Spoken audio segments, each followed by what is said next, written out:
The Seven Secrets of Somewhere Lake. Chapter 13. Goofus. We came early in the day to the public campsite. Our dinner with John and Kona was to be in the evening, but we wanted to get pictures of the white-tailed squirrel the Indian had seen. Their camp was in the midst of a circle of sturdy pines. The old car stood at one side. They had an umbrella-type tent of good size. The camp was neat and clean. To our great surprise and delight, we found John sitting before an easel painting a canvas. He seemed a little embarrassed as we came up to him. "There was such a wonderful effect of mist in the woods this morning," he said after greetings that had been exchanged. "I was trying to catch it with my brush." "John, you have done it," exclaimed Jenny, looking at his work. "It is wonderful." "No," said John, smiling. "It is good, but it isn't wonderful. I am not as good a painter as I would like to be." "But this is fine, John," I insisted, looking at his canvas. "You have that feeling of mystery and distance that only a nature lover would detect. This woman does so much for the scene," I added, pointing to a figure set far back in the picture, obscure in the mist. "It gives a spiritual tone to it. Was someone there?" "The product of my own fancy," answered John.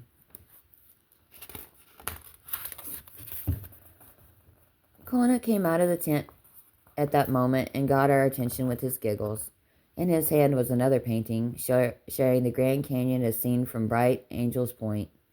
"You go down?" he said, holding it up to us, his eyes twinkling mischievously. "Kona," I exclaimed, "are you going to tease me today?"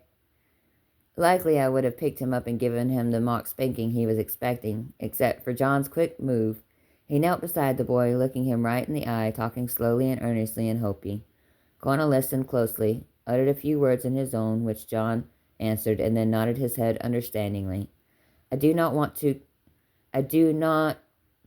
him to carry that too far or be disrespectful," the father said to me by way of explanation.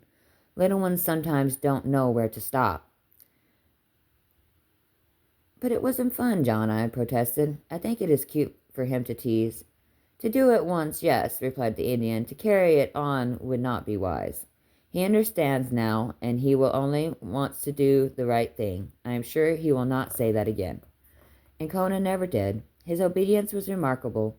He did not feel coerced or frightened, only advised. "We just work out things together," John said. Jeannie and I now examined the painting. "You are a surprising man, John," I commented. "I admire your talents and your accomplishments. Do you have more of this kind of work?" Almost reluctantly, the Indian led us into the tent. Here on a cot along one wall was a dozen or more paintings, some tastefully framed. Kona was in several of them, his tiny face and expressive eyes so well done it was obvious that John had portrait ability. One rather large canvas the Indian had picked up quickly as we entered the tent. I saw little of it, but had the impression of a young woman, tall, beautiful, and handsomely gowned. "It is something I don't do very well," said John as he wrapped it up. "I would rather you didn't see it." Kona was right proud of his father's work. He directed our attention to one after another of his favorites. The pictures invited study. In the shadows and distance there were subtle subjects found only by close attention. The subjects were canyons, landscapes, desert scenes, flowers, and cloud effects. In most of them I found again that filmy figure noted in the picture John was working on this morning, always subtle and obscure. "I should tell you that this is the way Kona and I pay our bills," John explained. "My paintings are not art collector's items, but they have provided the means for travel through the West in our last few months." "Who are your purchasers?" asked Jenny. "Just those we meet. Yesterday a fellow camper just bought one before he left. A sale always comes about when we need it." "There are several of these I would be interested in," I declared. "This one of Bright Angel Point—" "No," John interrupted me. "No, not now, anyway. You may wish to buy it just to help me, anyway, you had better get to work on those squirrels." Apparently there was nothing more to be said about the paintings. Getting directions from John, we made our way through the woods to the place where the white-tailed squirrel had been seen. Of all the exasperating, teasing, tantalizing scamps I ever hunted with my camera, the kebab squirrel is the worst. We found the one our Indian friend had discovered about 10 minutes' walk from their camp. The squirrel was on the ground when we saw him, 100 yards ahead of us. He was a beautiful white-tail, and he kept flicking it with pride as he went about digging, scratching, and nosing around as squirrels do. Long before we were within camera range, the squirrel noticed us and started up a giant pine tree. We named him Goofus. He clung to the heavy ridge of bark, waving his tail and watching us closely. As we drew nearer, camera all ready for action, he very unceremoniously ran around to the other side of the tree and then peeked at us. "Come, Goofus," called Jenny. "Come on, Goofus. You're going to be in the movies." Goofus was convinced to the contrary. He ran up the tree a few feet and then looked at us again, only his head showing. We circled to the left, and so did he, keeping the trunk of the tree between us. We circled to the right, so did Goofus. Then Jenny went one way, and I went the other. Goofus went up on a huge limb that concealed all of him except his head and kept watching us. I tried climbing a neighboring tree and just got where I could see him plainly when he raced to the top of the one he was at. Away up there in the top branches, he felt safely concealed, so he went to sleep. We could see a portion of his white tail hanging down from his perch, but that was all. "We'll just have to wait," said Jenny. Waiting is one of the best things you do in animal photography. A half hour later, Goofus moved for the first time. Jenny had the binoculars on him at the moment, and she warned me to get ready. I took my station back of the camera and leveled the 6-inch lens in the direction of Goofus. He sat up, yawned, stretched, straightened out the hair on his tail, and went to sleep again. Another hour passed, and another. Still Goofus slumbered on. Jenny thoughtfully had brought 2 sandwiches along, and we ate those within sight of the squirrel tree. Surely Goofus would get hungry too and have to move around. He did. He went to the very top of the tree and got a pine cone. Seated in a crotch where only occasional glimpses of him were possible, he tore the cone apart, ate the seeds, dropping the trimmings on us, and then went back to sleep. No pictures. 2 more hours passed. Jenny and I took turns looking up at the squirrel. One neck alone couldn't endure the strain. We tried a ruse, bidding him goodbye and walking away as if we were defeated. Then we came back. When we came back, he was in the same spot, in the top of this big ponderosa pine. The sun was getting low in the west now, and we had spent practically the entire day under that tree, without taking a single foot of film. In a few minutes, the forest shadows would be too heavy, and the chance for pictures would be gone. We heard a voice behind us say, "We were getting worried about you." It was John and Kona. "Wondered if the whitetail had carried you off. Are you having any success?" "Not one bit," I escalated, and then I told them how uncooperative Goofus had been. "You get ready with your camera," said John. "Let's try something." He began giving the call of the chickaree, in which Kona joined him. Now, the chickaree is a hated rival of the kebab squirrel. As the annoying sound reached Goofus, he straightened up and gave some saucy answer. John and Kona hurled squirrel insults at him. He fired right back at them. As the banter continued, Goofus forgot all about us and came forth searching for the chickaree that dared venture into his domain. He ran right out at the end of a branch, regardless of the fact that he was in full sunlight and my camera was grinding away at him. Irritated beyond all endurance, he uttered several notes of defiance and scampered down to the ground, heading in our direction. Changing rapidly from one lens to another, I recorded distant shots and close-ups, intermediates, was perfectly posed and in perfect lighting. We giggled and we laughed, and we took yards of pictures. Then when old Goofus was not 25 feet from us, discovered he had been deceived. Chattering Chattering invectives at us, he raced up the tree to its highest crotch. "Okay, old top," I called him. "Call me anything you want to. Pictures like that are worth all the abuse you can give." We walked back to John's camp. Goof was scolding after us. John was laughing, and Kona was squealing with delight.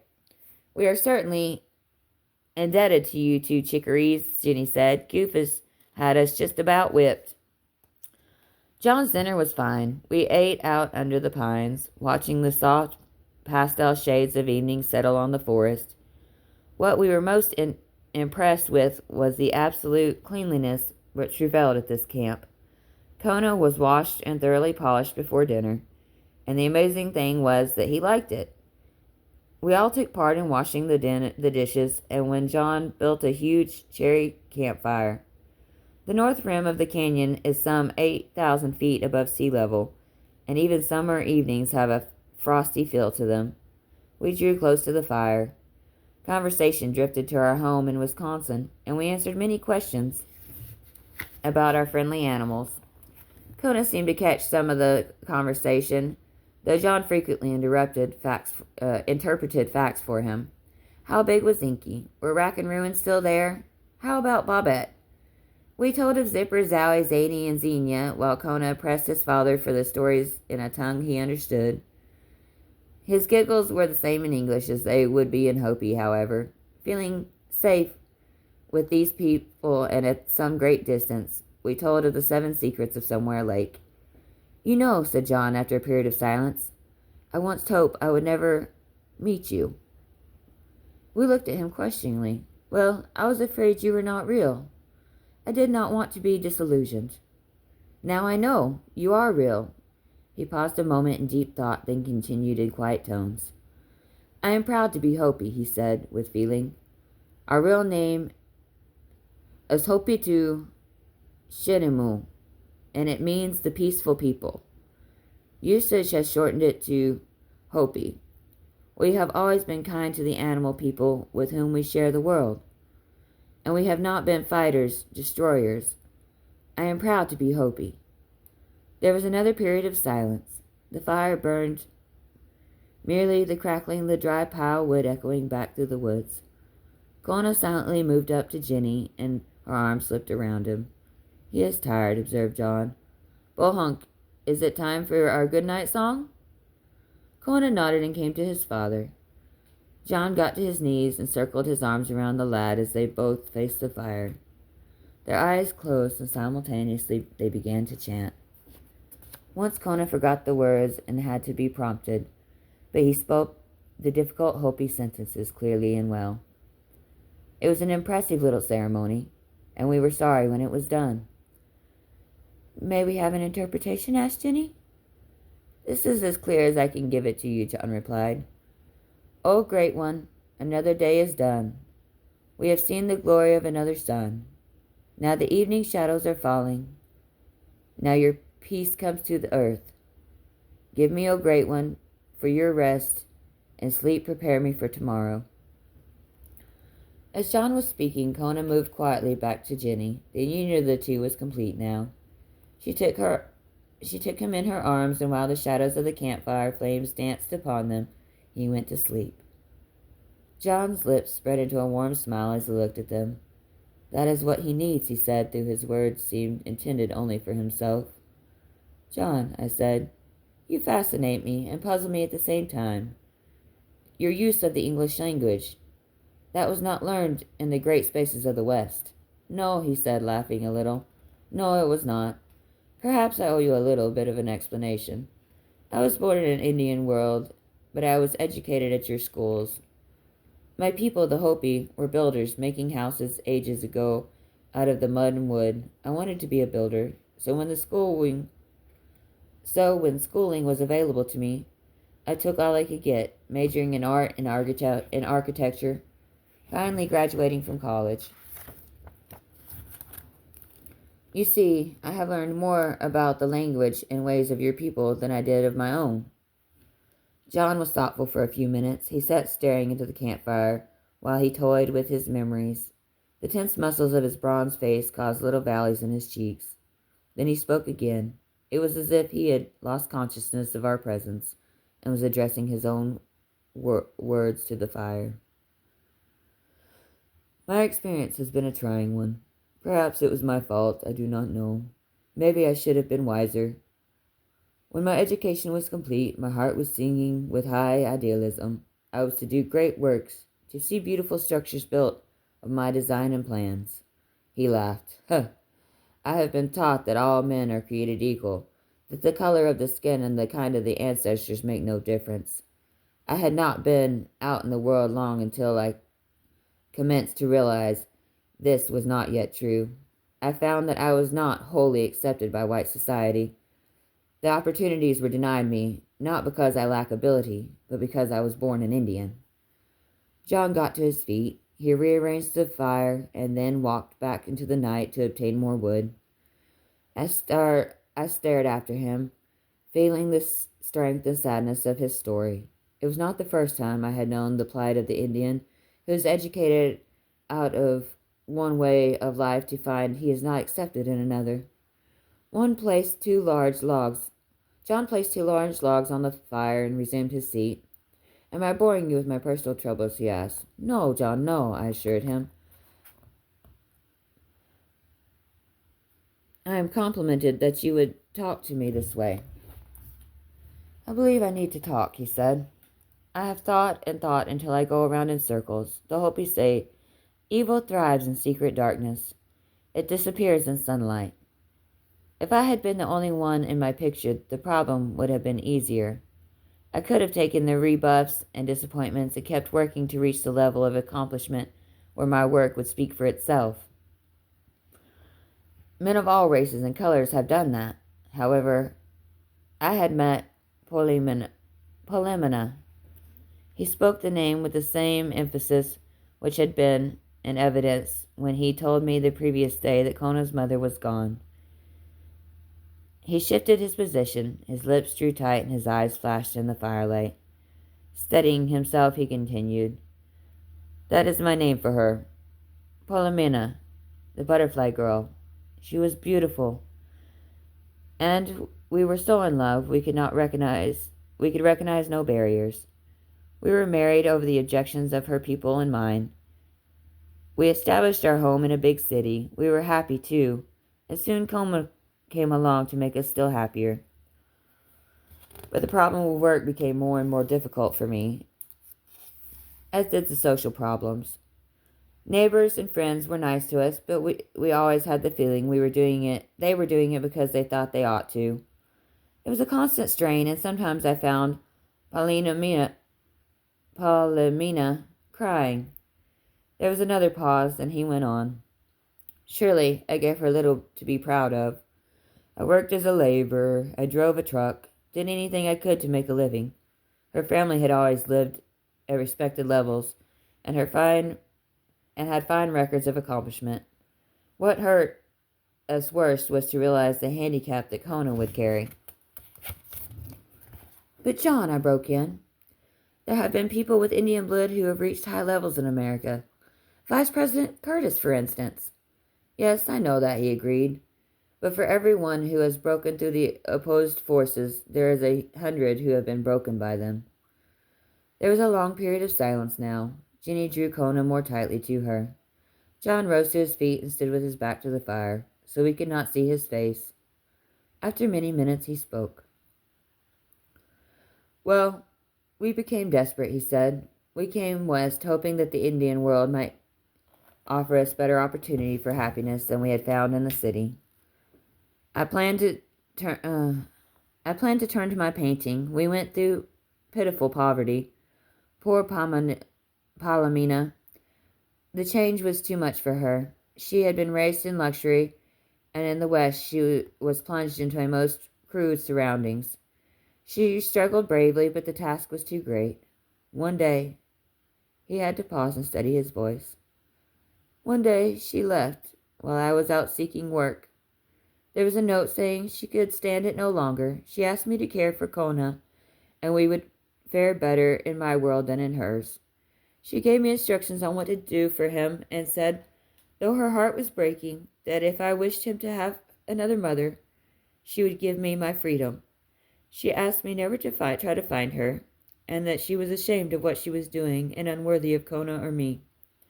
Have you heard from her since? I asked. Twice, he said.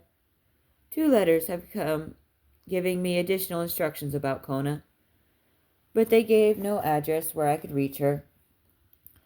I have written in care of her people, but the letters have returned unopened. And so you have traveled about with Kona, earning your way by sale of pictures? I carried on the story for him. How long since Palomina left? 2 years, said John. 2 years and 16 days. I am determined that Kona have a chance to be Hopi.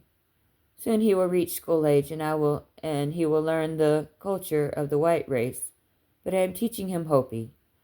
I hope he finds such great joy in it that he will never be tempted to leave it. And are you bitter against Palomina? Asked Jenny in a whisper, so she would not disturb Kona. John gripped his cheeks with his hand. No, he said positively. No, sometimes I am angry that she could leave him, but as I think and think and think, I understand her position.